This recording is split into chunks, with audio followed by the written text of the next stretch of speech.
se sente? Muito bem.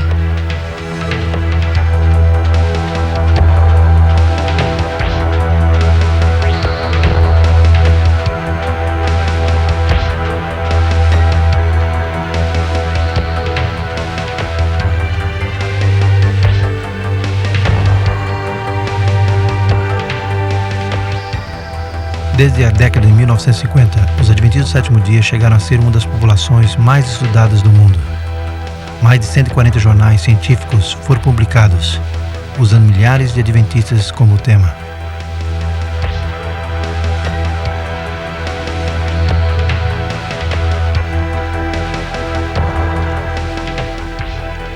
A quanto está? 12 por 10, muito bem.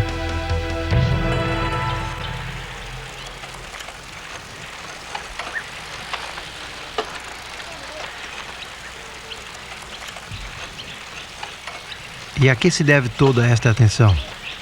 Ao descobrimento de que o estilo de vida dos adventistas os leva a viver 6 a 8 anos mais e a reduzir dramaticamente as mortes prematuras por qualquer causa, incluindo os 2 maiores assassinos da sociedade ocidental hoje, as complicações do coração e o câncer.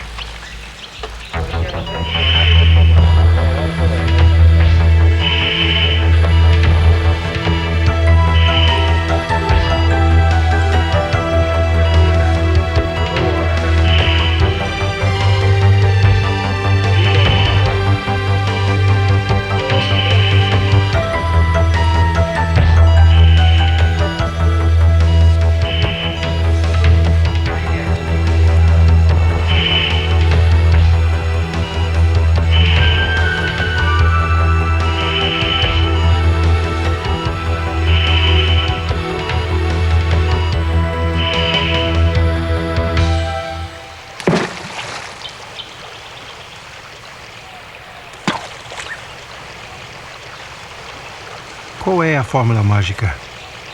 A ciência moderna tem estabelecido claramente que existe um estilo de vida que promove a saúde e reduz dramaticamente o risco de enfermidades. Consiste de uma dieta variada de frutas, grãos inteiros, nozes e legumes, e de evitar a carne e os produtos que contêm gordura animal.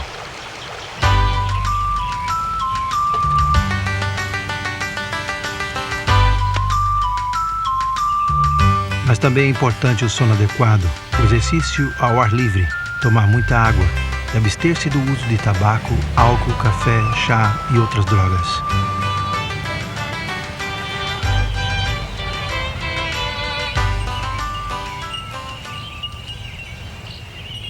Mas como foi que um grupo tão pequeno e relativamente desconhecido chegou a adotar princípios tão avançados mais de 120 anos atrás? Afinal de contas, até metade do século XIX ninguém sabia a causa das enfermidades. A prova do germe ainda estava no futuro. A radiografia, a aspirina, os antibióticos ou os antiasmáticos não existiam. A difteria, a febre amarela, a tifoide, a cólera e a varíola eram constantemente. A tuberculose, conhecida como a praga branca, era a maior causa das mortes no noroeste urbano da América e era aceita como um tipo de aflição divina. A febre malárica, chamada sezão, era considerada uma condição normal dos colonos do Ocidente.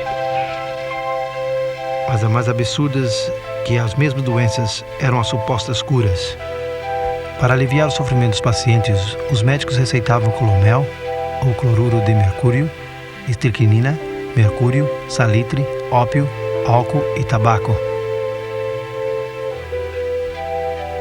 Muitos médicos proibiam que os seus pacientes usassem água interna e externa, enquanto outros realizavam amputações com todo tipo de implementos e sem os benefícios dos anestésicos.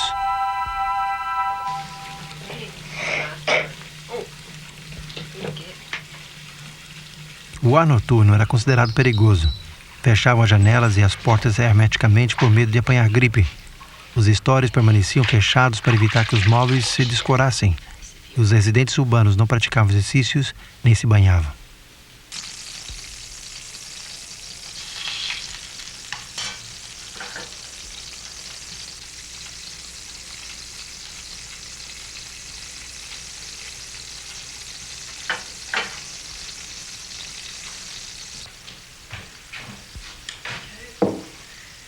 A dieta pesada típica de cada dia normalmente se baseava em carnes gordas, apimentadas com temperos, em tomar muito café e chá. Muitos comiam grandes quantidades a qualquer hora do dia ou da noite. O uso de tabaco era comum, e até os médicos diziam que era um bom estimulante para os pulmões e que a sua fumaça curava a bronquite.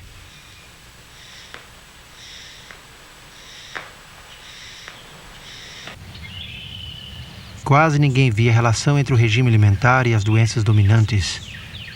J. N. Andrews, o missionário e pioneiro adventista, expressou a crença quase universal, e cito suas palavras: "A maioria das doenças estão fora de nosso controle e são encomendadas pela mão de Deus." Digo quase ninguém, porque no meio desta confusão médica, algumas vozes clamavam por uma reforma. Homens como Silvério Graham, que nos anos 1830 chegou a ser o líder do movimento americano pró-saúde. Ele apelou para que se voltasse à natureza e aos métodos de curas naturais e recomendou uma dieta simples, incluindo o vegetarianismo e especialmente os produtos integrais. A comida tinha que ser preparada com o mínimo possível de temperos e estimulantes. Também condenou o tabaco, o chá, o café, as bebidas alcoólicas, as drogas geralmente usadas nas medicinas da época. Embora a sua reforma decaiu com o passar dos 10 anos, outros assumiram com um renovado entusiasmo. A hidroterapia, que consiste em curar com água, gelo e vapor, chegou a ser popular na América, sob a liderança de doutores como Jaime Jackson e Russell Troll. Ambos dirigiram instituições de hidroterapia e promoviam a reforma pró-saúde, e ambos eram íntimos amigos dos pioneiros da nova igreja adventista.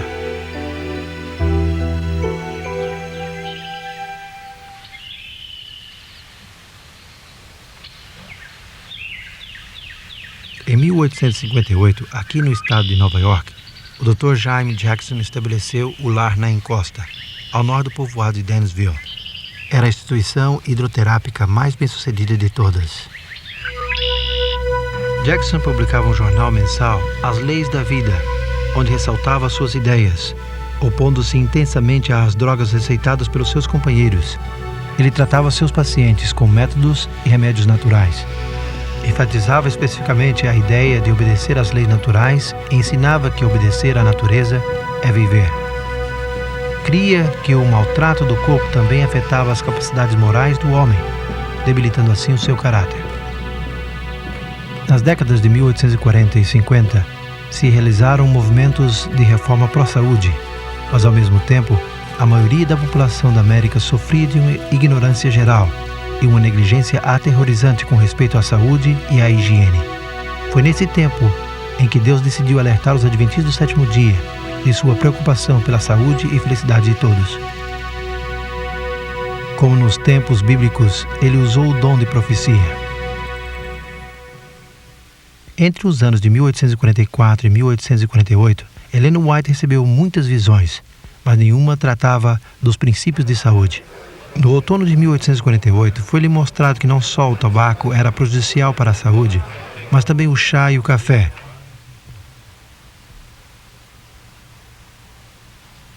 Muito antes que a ciência descobrisse a relação entre o tabaco e as doenças fatais e delineasse os perigos do excessivo consumo de café, vários membros da igreja tinham começado a mudar seu estilo de vida, respondendo ao apelo de Helena.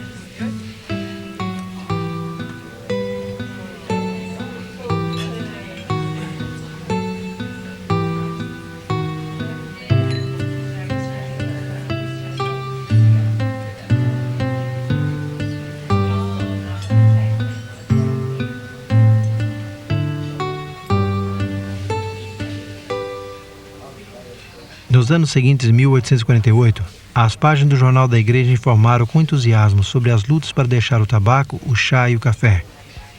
No fim do inverno de 1854, Ellen White relatou outra visão que falava contra os alimentos gordos e abundantes, tão comuns nesta época. Ela também alertou as pessoas a ter cuidado especial com a saúde outorgada por Deus, observando estritamente a limpeza pessoal e do meio ambiente. A cidade de Otsego está situada a uma meia hora de carro ao leste de Battle Creek, No começo de junho de 1863, Jaime e Helena White e alguns amigos viajavam para Otsego e vieram a esta casa, que nesse tempo pertencia a Aaron Hilliard. Durante o culto familiar vespertino da sexta-feira, Helena White começou a orar por seu esposo, que nesse momento se encontrava mal, deprimido pela condição da igreja de Battle Creek. Enquanto orava, ela recebeu uma visão que produziu um impacto relevante na igreja Adventista do Sétimo Dia e a sua mensagem para o mundo.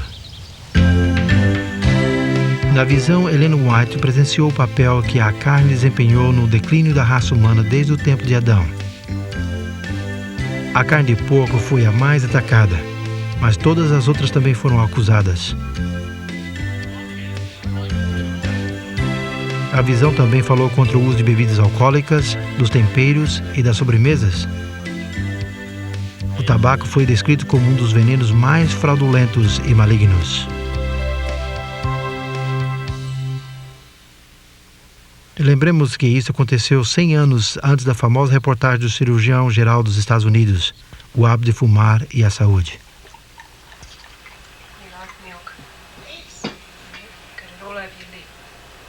Helena disse que o chá e o café produziam efeitos semelhantes ao tabaco, só com menos intensidade. Foi-lhe mostrado que é prejudicial comer com excesso, mesmo alimentos saudáveis, e beliscar entre as refeições antes de deitar. Ela viu o terrível efeito que as drogas desta época, como o arsênico, a estricnina, o colomel e outras causavam nas doenças. Disse que as drogas venenosas podiam causar defeitos no feto, um fato tragicamente confirmado mais tarde por estudos científicos.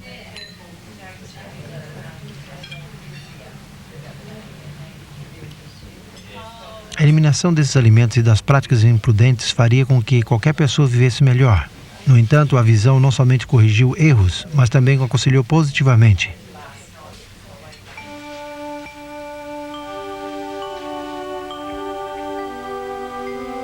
Helena enfatizou a importância de tomar muita água, praticar exercícios regulares ao ar livre, permitir a entrada da luz do sol e do ar fresco na casa e tomar banhos diários.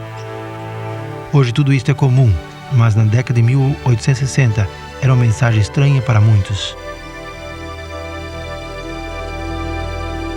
Uma crítica literária denominacional mostra que nos 6 anos prévios à visão, metade daquelas cujas mortes estavam registradas na igreja tinham menos de 30 anos de idade.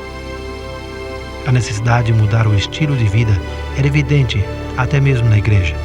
Quanto a si mesma, Helena mais tarde escreveu: Surpreendi com as coisas que a visão me mostrou. Muitas delas topavam com minhas próprias ideias. Apesar disso, ela foi clara sobre as implicações da mensagem pró-saúde. A reforma pró-saúde faz parte da grande obra que o povo que espera a vinda do Senhor terá que realizar. Naturalmente existem passagens bíblicas que apoiam essa interpretação da importância da saúde física e mental. Jesus mesmo, quando esteve na terra, dedicou mais tempo sarando os doentes que pregando. O apóstolo Paulo explicou aos membros da igreja de Coríntios que o corpo é o templo do Espírito Santo.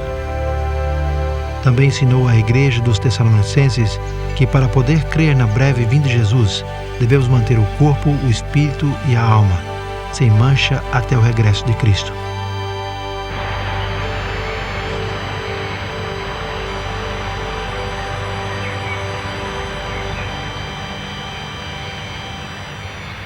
Não é difícil ver que os conceitos de Ellen White simplesmente serviram para ampliar a convicção bíblica de que cada pessoa será responsável pela conservação da saúde perante Deus.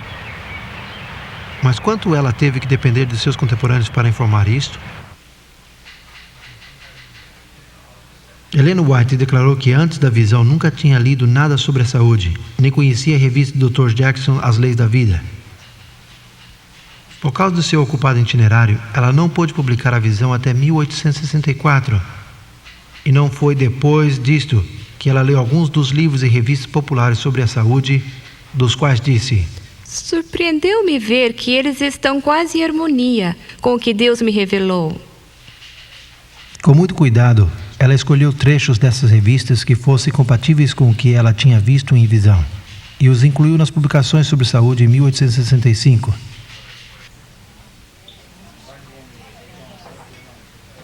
Depois do ano de 1863, Ellen White recebeu mais visões concernentes à saúde. É óbvio que estas a impediram de promover as ideias tão defendidas por alguns escritores, pois se comprovou que eram falsas. O Dr. Troll, por exemplo, proibiu completamente o uso de sal e do açúcar, dizendo que o sal era um mineral venenoso e que o açúcar não era alimento.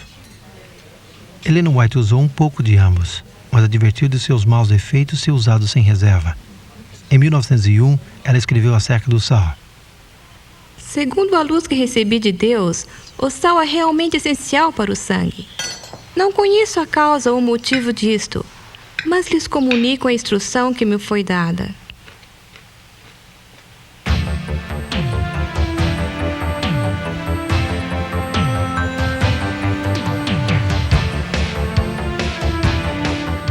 Muito antes que se conhecessem os efeitos do colesterol, ela escreveu de que o azeite de oliva é muito mais preferível que a gordura ou a banha.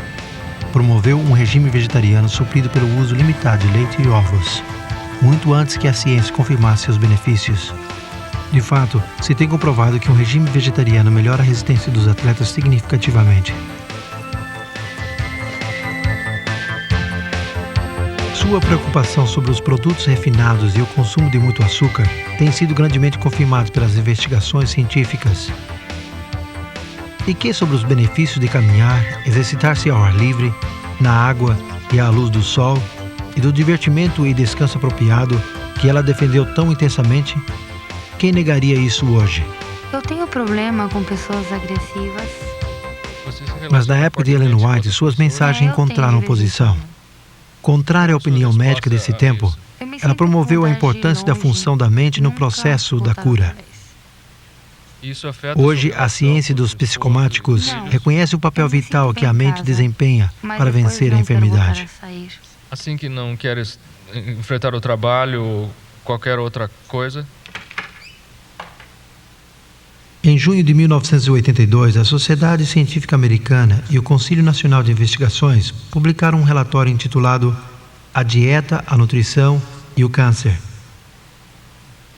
Concluiu que certas variações da dieta diminuem grandemente o risco de contrair câncer. As reformas sugeridas incluem comer muitas frutas, grãos e vegetais e reduzir o consumo de gordura, açúcar, sal e álcool. Com exceção do apelo de Ellen White de abster-se completamente das bebidas alcoólicas, esse relatório não se desvia de jeito algum do que ela mesma escreveu mais de um século antes. Mas que de sua própria saúde?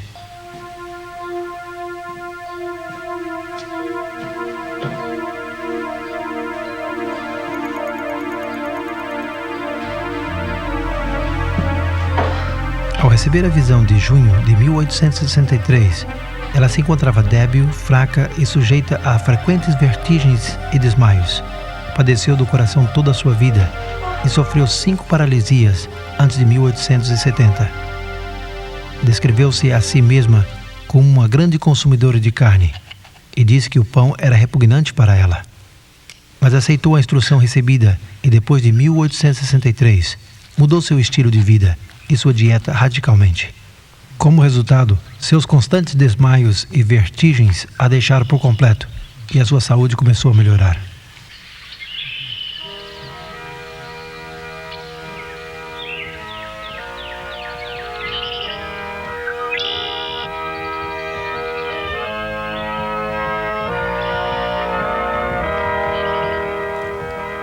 Um ano ou dois antes que Helena falecesse aos 87 anos de idade, Arthur Spalding, um contista e historiador, a visitou em Elmshaven.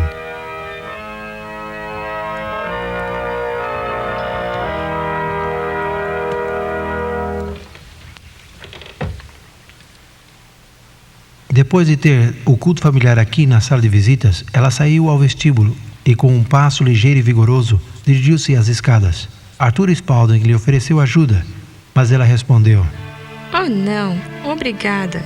Sou bem capaz de subir as escadas por mim mesma. Sou tão ágil como quando era menina. Como quando era menina? Não. Quando era menina, me encontrava doente e débil e em péssimo estado.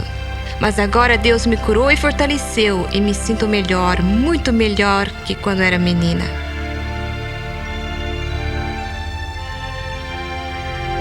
Quase ao final de sua carreira, o Dr. Clive McKay, professor de nutrição da Universidade de Cornell, em Nova York, foi introduzido aos escritos de Ellen White sobre alimentação e nutrição. Ele ficou profundamente impressionado e particularmente intrigado por saber das fontes dessa informação. Perguntou-se como uma mulher com quase nenhuma educação podia dar conselhos de saúde tão avançados para esse tempo. Não aceitou a ideia de que ela os tinha copiado de seus contemporâneos. Afinal de contas, como tivesse sabido quais ideias usar e quais rejeitar entre as desordenantes coleções de teorias e conselhos do século XIX sobre a saúde, muitos dos quais eram também irracionais. Ele achou que ela tinha que ser uma mulher surpreendente com os conhecimentos além de sua época para fazer isso com êxito. Depois de ler extensamente os escritos dela sobre saúde, o Dr. McKay começou a dar conferência a várias sociedades profissionais, usando os conceitos de Ellen White. Estou impressionado com a exatidão de seus ensinos à luz da ciência da nutrição moderna. Apesar de que suas obras foram escritas muito antes da instituição da nutrição científica moderna, não existe um melhor manual disponível hoje. Em 1865, a Igreja Adventista tinha alcançado uma membresia de 4.000.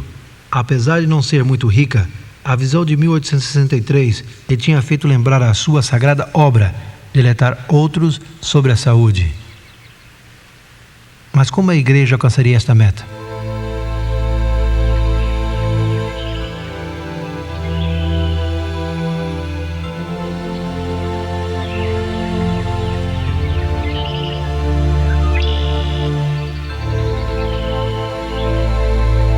Em agosto de 1865, Jaime White cedeu às pressões e às responsabilidades da liderança da igreja e sofreu um esgotamento nervoso.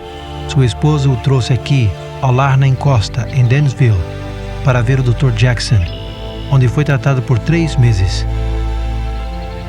Os White tiveram a oportunidade de observar os princípios da reforma pró-saúde em prática e encontraram muito para elogiar. No entanto, consideraram que alguns dos princípios de cura eram contrários aos ensinos de Jesus. De fato, até receberam algumas recomendações médicas que poderiam ter sido fatais no caso de Jaime White.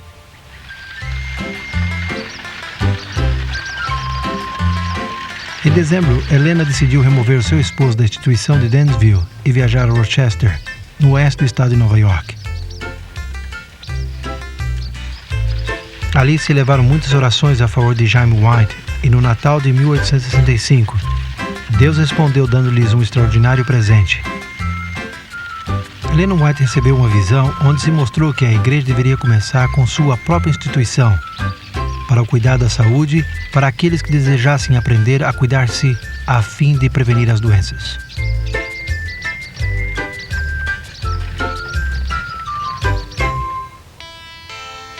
No ano seguinte, se comprou uma velha casa reformada a oeste de Battle Creek, Michigan, num povoado manufatureiro que nesse tempo era próspero, com uma população de 5.000.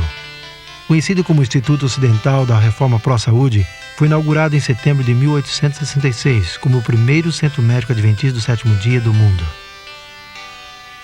As circulares que anunciaram a instituição declararam que não se administraria nenhum tipo de droga, somente métodos naturais de cura, como a água, o ar, a luz, o calor, a alimentação, o sono, o descanso, a recreação, etc.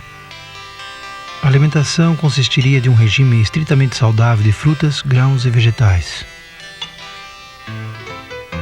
Em 1875, o Dr. João Harvard Kellogg, um recém-formado do respeitável colégio médico do Hospital Bellevue em Nova York, foi contratado para trabalhar no instituto. Durante seu treinamento médico, os White o tinham animado e ajudado financeiramente. No ano seguinte, aos 24 anos de idade, ele foi nomeado superintendente médico do instituto, posição que ocupou durante os próximos 67 anos. Em 1877, o instituto chegou a ser o Sanatório Médico Cirúrgico de Battle Creek. Foi nesse ano que Louis Pasteur apresentou sua teoria dos germes à Academia Francesa de Ciências. prestígio da medicina estava a ponto de experimentar uma mudança, e o Dr. Kellogg desempenharia um papel muito importante. Ao estender-se a reputação do sanatório, seus edifícios foram consideravelmente ampliados, e para 1885 era a instituição desse tipo de maior no mundo. No fim dos 1890, possuía quase 1.000 empregados. Kellogg chegou a ser bem conhecido como administrador, médico, cirurgião, autor, conferencista, inventor e fabricante de alimentos. Sempre estava a par dos últimos progressos do conhecimento médico, porque lia muito e viajava à Europa para estudar com os principais doutores dali. Foi autor de quase 50 livros, com tiragem de mais de 1 milhão de exemplares. Alguns foram as primeiras obras científicas autorizadas publicadas na América em seus respectivos campos. Fundou um colégio de medicina e em sua vida realizou mais de 22.000 operações. A última, aos 88 anos de idade.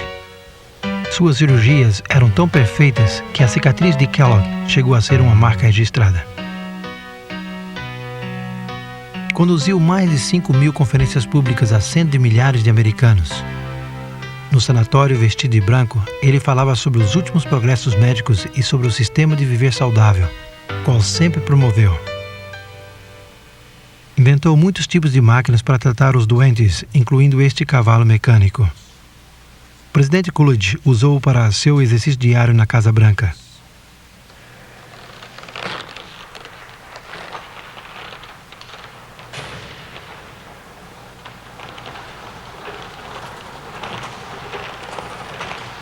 Alguns de seus inventos ainda são usados ao redor do mundo hoje. Kellogg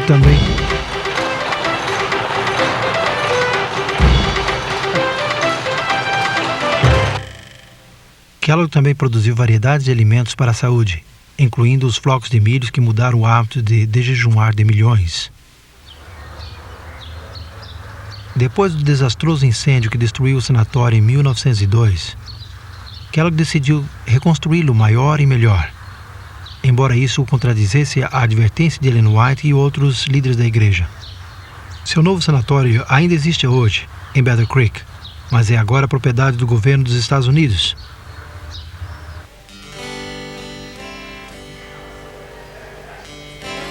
Seu imponente pórtico e entrada acolheram aos muitos que vieram a Kellogg para tratar-se e aprender os seus conselhos sobre saúde. Apesar de mais tarde abandonar a igreja, ele continuou defendendo os seus princípios de saúde. Alguns dos famosos que visitaram durante mais de 60 anos de superintendência foram o industrial e financista John D. Rockefeller Jr., o autor George Bernard Shaw, o inventor Thomas Edison, o escritor soviético Leon Tolstói, o explorador das regiões polares Roald Amundsen, a primeira mulher que voou sozinha através do Atlântico, Amelia Earhart, e o presidente Guilherme Howard Taft, que está registrado como paciente número 100.000. Em 1891, perguntaram a Kellogg como o sanatório de Battle Creek era capaz de estar 5 anos mais adiantado que o resto da profissão médica. Kellogg respondeu que se algo novo aparecia, concordava com a filosofia e os princípios de saúde promovidos por Ellen White, ele o adotava imediatamente.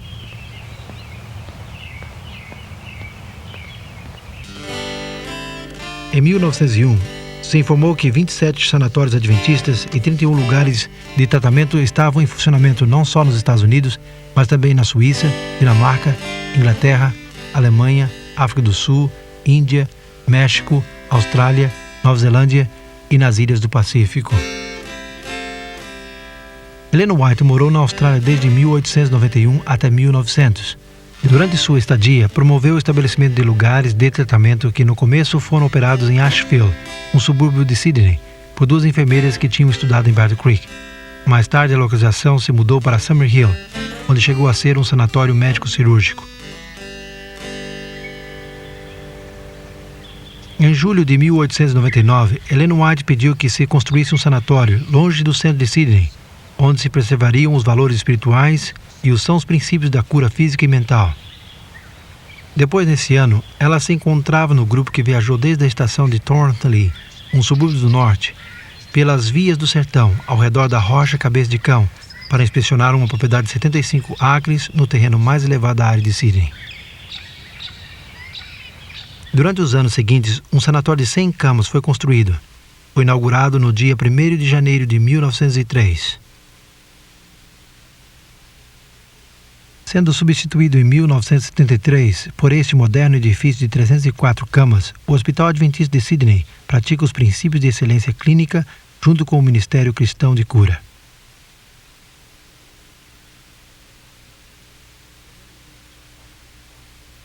Escrevendo desde sua casa em Califórnia em 1905, Ellen White insistiu em que se estabelecessem mais sanatórios na Austrália, especialmente perto de Melbourne. Em 1910, se inaugurou um pequeno sanatório em Warburton, como 1 hora de carro ao leste de Melbourne.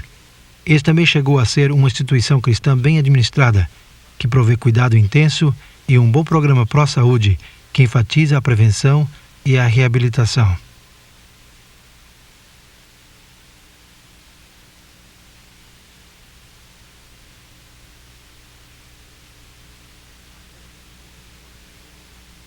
Mas era no sul da Califórnia que Helena iria influenciar notavelmente no desenvolvimento do Ministério Cristão de Cura da Igreja. Durante os últimos 15 anos de sua vida, morou aqui em sua casa, em Elmshaven. Nesse período de tempo, recebeu muitas visões noturnas concernentes à obra da igreja. Em 1902, numa das visões, Deus lhe revelou que no sul da Califórnia haviam propriedades desocupadas na zona rural, adequadas para os propósitos de um sanatório e à venda a um preço muito mais baixo que o custo original. Logo depois disso, um edifício de 3 andares foi posto à venda na bela terra panorâmica do Vale Paraíso, perto de San Diego. Tinha sido usado como sanatório e originalmente custava $25 mil, mas agora o ofereciam por $12 mil por falta de água.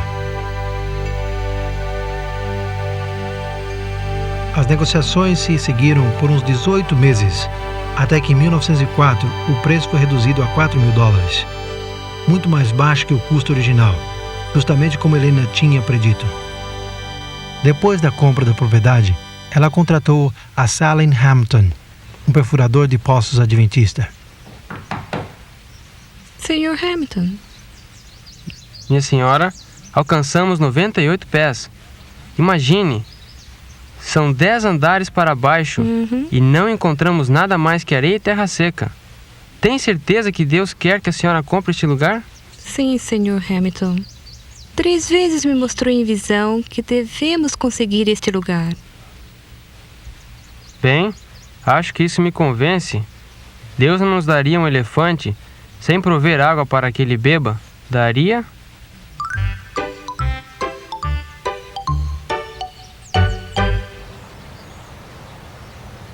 Sally Hampton voltou a perfurar e no transcurso de 1 hora ouviu o som de um rio subterrâneo. Logo a água começou a filtrar-se e nessa noite cresceu 18 pés ou quase 6 metros no poço. O suprimento de água do sanatório estava assegurado, sendo ainda possuído e administrado pela Igreja Adventista do Sétimo Dia, o Hospital do Vale Paraíso continua oferecendo seu ministério de cura à comunidade vizinha.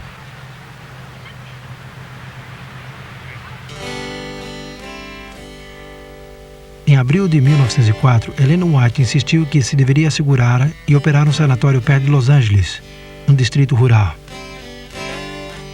Em Glendale, um subúrbio de Los Angeles, um edifício de 3 andares num terreno de 5 acres, representando uma inversão inicial de $50 mil, foi oferecido à igreja por $26 mil. Em 1904, foi comprado por $12 mil, muito mais baixo que o custo original. Depois da compra, Ellen White desafiou os administradores com estas palavras: Todos os que queiram curar-se aqui deverão receber cura espiritual tanto como física. Palavras que ainda motivam o funcionamento do hospital hoje.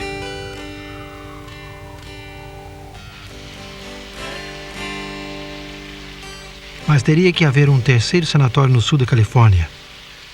Tão cedo como outubro de 1901, Helena tinha visto em visão que perto de Los Angeles havia um edifício ocupado e árvores frutíferas no terreno do sanatório. Essa visão foi tão real para ela que lhe pareceu estar caminhando pelo terreno. conversando com os pacientes e até morando ali. Nem o Vale Paraíso, nem Glendale satisfaziam esta descrição. Em 1904, se descobriu uma propriedade de 76 acres à venda, perto de Redlands. Se chamava Loma Linda, que quer dizer Serra Linda, e possuía jardins e pomares, belos gramados, muitas árvores de sombra, estradas para carruagens e calçadas de cimento.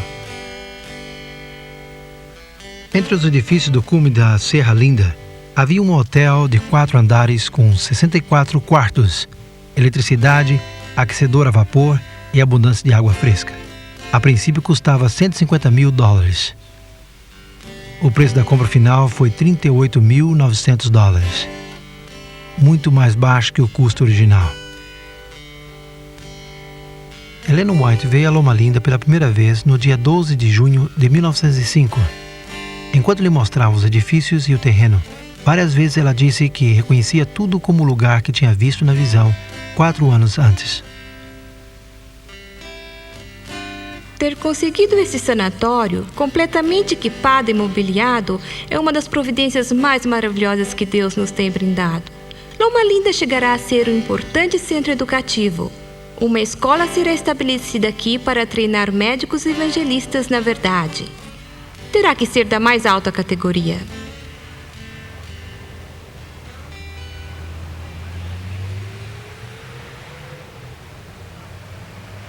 Os que a fundaram tinham pouco dinheiro, mas possuíam uma fortuna em fé. Fé em Deus e em seu poder para trazer saúde e esperança aos que sofrem. Hoje, a Universidade de Loma Linda opera como uma das maiores escolas de medicina no oeste dos Estados Unidos e está na dianteira do conhecimento e investigação da medicina. Este é o primeiro acelerador de prótons deste tipo do mundo.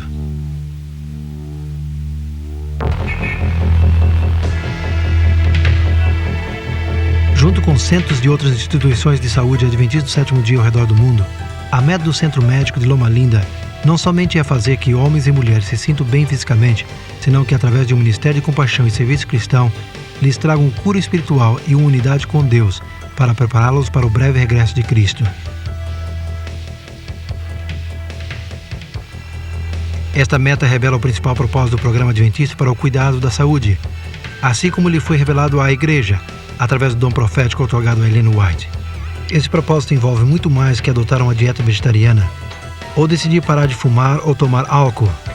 Não somente diz a respeito à cura das doenças, mas também à prevenção das mesmas.